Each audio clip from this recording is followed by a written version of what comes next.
The unexpected gifts of intentional solitude introduction. In today's world, it's filled with noise, hustle, and constant information flow. Solitude is often seen as a trial rather than a desired state.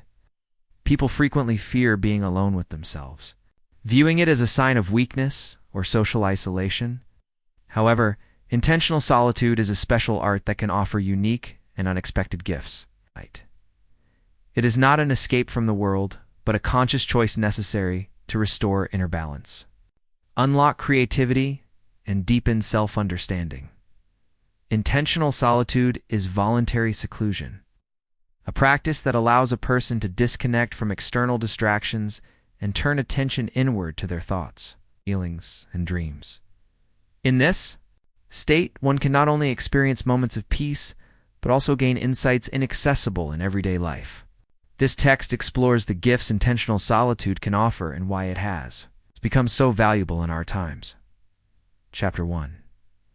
Psychological aspects of solitude. Solitude as a means of self-awareness. The main gifts of intentional solitude is the opportunity to better understand oneself.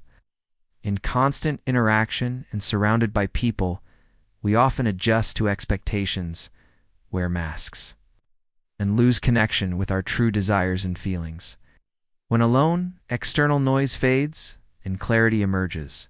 Psychologists claim that seclusion fosters self-awareness, the ability to observe one's thoughts and emotions without judgment.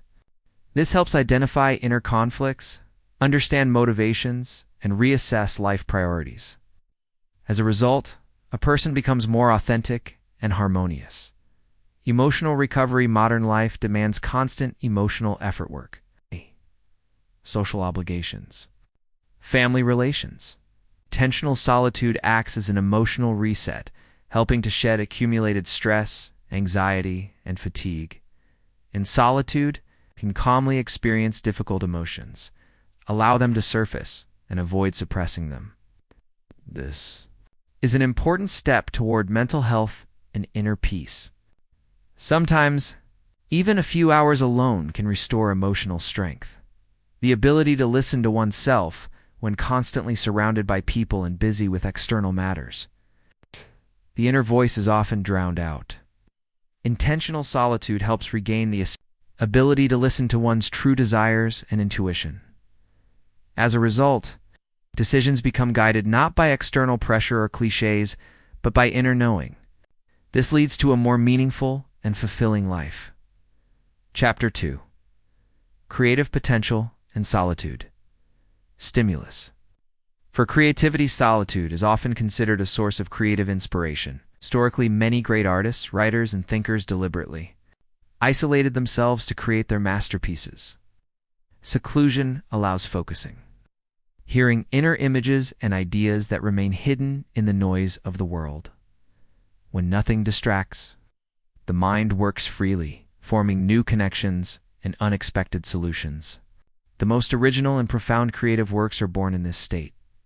Historical examples consider creators like Fyodor Dostoevsky, who wrote in solitude, or Virginia Woolf, who practiced a room of one's own, a physical and psychological space for creativity.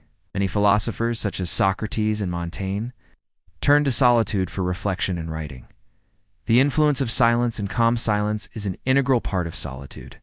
It deepens perception and creates an inner dialogue.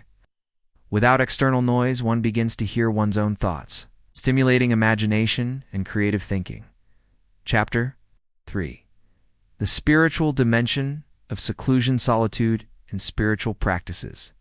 In spiritual practices, in many religions and spiritual traditions, solitude is seen as necessary for inner growth.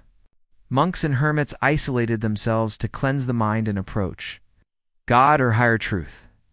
Meditation and contemplation practices are based on seclusion.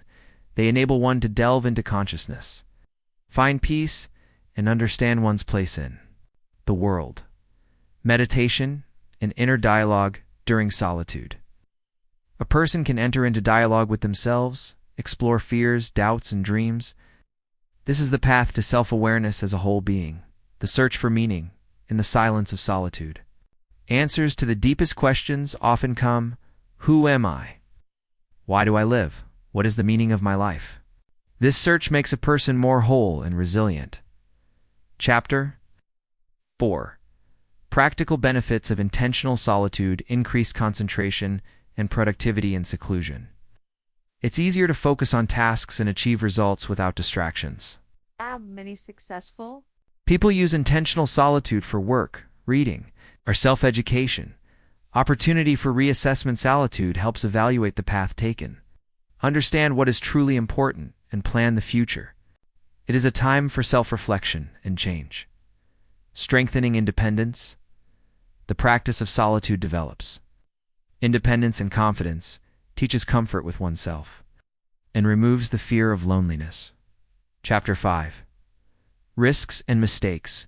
Danger of excessive withdrawal. Though solitude is beneficial, it is important not to slip into isolation, which can lead to depression and social alienation. Balance between communication and seclusion is key to mental health. Balance. Intentional solitude is a tool, not an end. One must be able to return to the world and maintain healthy relationships. How not to get lost is recommended to gradually introduce solitude practices. Start small. Monitor one's state. Conclusion. Intentional solitude is a powerful resource that opens unexpected gifts to a person. Deep self-awareness, creative inspiration, spiritual growth, and emotional healing.